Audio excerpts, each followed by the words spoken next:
Riteish Rana and Satya combination అంటేనే ఒక different quirky style comedy entertainer అనే ఎక్స్పెక్టేషన్ ఉంటుంది. Previous films Mathu Vadalara 1 and 2తో ఇంప్రెస్ చేసిన ఈ కాంబో మళ్ళీ జెట్లీ చేస్తున్నామని ఒక అనౌన్స్మెంట్ ఇచ్చారు. అది కూడా కామెడీతో పేకాట ఆడుకునే సత్య మెయిన్ లీడ్గా చేస్తున్నాడు. మూవీ అనౌన్స్మెంట్ అప్పుడు నాకైతే మంచి ఎక్స్పెక్టేషన్సే ఉండేవి.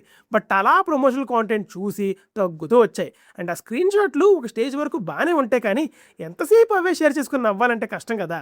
సో సినిమా ఎలా ఉందో తెలుసుకోబోయే ముందు మీరు మన ఛానల్ని ఖచ్చితంగా సబ్స్క్రైబ్ చేసుకోవాలి. ఎందుకంటే అందరికంటే ముందు రివ్యూస్ ఇచ్చేది మనమే కాబట్టి. Now coming to the story line. Prajapati అనే వ్యక్తి తన బ్యాంక్ ద్వారా చాలా మంది ప్రజల్ని మోసం చేసి తప్పించుకుంటాడు. కానీ కొన్ని రోజుల తర్వాత అదే వ్యక్తిని చంపడానికి, సేవ్ చేయడానికి, శిక్ష వేయడానికి ఇలా చాలామంది ఎవరి మోటివ్తో వాళ్ళు ఒక ఫ్లైట్లో ట్రావెల్ చేస్తారు. ఎవరి క్యారెక్టర్ ఏంటి, వాళ్ళ మోటివ్స్ ఏంటి, మన హీరో సత్య మోటివ్ ఏంటి, ఇవన్నీ సినిమాలో చూడాలి. Now coming to the positives. Number 1 comedy. Ritesh Rana స్టైల్లో మీమ్స్, పాప్ కల్చర్ రిఫరెన్సెస్ బాగా యూజ్ చేశారు. కొన్ని వన్ లైనర్స్ అండ్ జోక్స్ నిజంగా చాలా ఫన్నీగా వర్కౌట్ అయ్యాయి. కామెడీ అండ్ రెఫరెన్సెస్ని బ్లెండ్ చేయడం ఈజీ కాదు, కానీ ఇక్కడ చాలా న్యాచురల్గా సెట్ చేశారు. కొన్ని సెటైర్స్ కూడా బాగా వర్క్ అయ్యాయి. ఆ మూమెంట్స్లో రైటింగ్ షార్ప్గా అనిపిస్తుంది. నెంబర్ 2 సత్య. సత్య ఈ సినిమాలో మేజర్ హైలైట్. తన timing, expressions and screen presence వల్ల చాలా సీన్స్ వర్క్ అయ్యాయి. కామెడీ ఉన్న ప్రతిసారి సత్య వల్ల మూవీ ఎంగేజ్ అవుతుంది అండ్ తన ప్రెజెన్స్ స్ట్రాంగ్గా ఫీల్ అవుతుంది. సత్య లేకపోతే ఈ సినిమా లేదు. అసలు సత్య లేకపోతే సినిమా అంతసేపు కూర్చొని చూసే ఓపిక కూడా ఉండేది కాదేమో. And supporting caste like Vennela Kishore, Ajay, Harsha and మిగతా యాక్టర్స్ కూడా వాళ్ళ రోల్స్లో బాగానే పర్ఫామ్ చేశారు.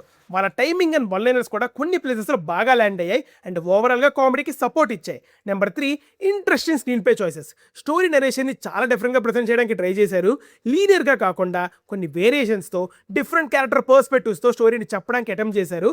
స్టోరీ అంత స్ట్రాంగ్గా లేకపోయినా ఈ నరేషన్ స్టైల్ వల్ల కొన్ని ప్లేసెస్లో ఇంట్రెస్ట్ మెయింటైన్ అవుతుంది. Now coming to the negatives. Number 1 weak story, thriller and drops in non comedy portions. Comedy work అయినా core story and thriller element మాత్రం అప్ టు ద మార్క్ అనిపించదు. థ్రిల్లర్ జోనర్ అని చెప్పినా కూడా ఆ యాంగిల్ స్ట్రాంగ్గా develop అవ్వదు. కామెడీ ఉన్న టైంలో కామెడీ బాగానే నడుస్తుంది, కానీ serious or non comedy scenes వచ్చినప్పుడు క్వాలిటీ డ్రాప్ అయిపోతుంది. ఆ పోర్షన్స్లో ఎంగేజ్మెంట్ తగ్గిపోతుంది.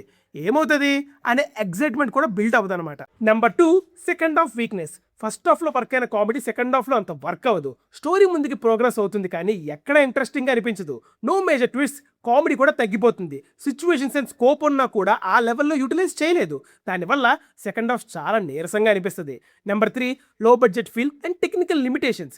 సినిమా మొత్తంలో సెట్ ఆర్టిఫిషియల్ అని క్లియర్గా తెలుస్తుంది. దానివల్ల చూస్తున్నప్పుడు ఎక్స్పీరియన్స్ అంత బాగా అనిపించదు. Technical aspects, music, cinematography, editing అన్నీ ఒకే లెవెల్లో ఉన్నాయి, కానీ ఎక్కడా స్టాండ్అవుట్ అవ్వవు.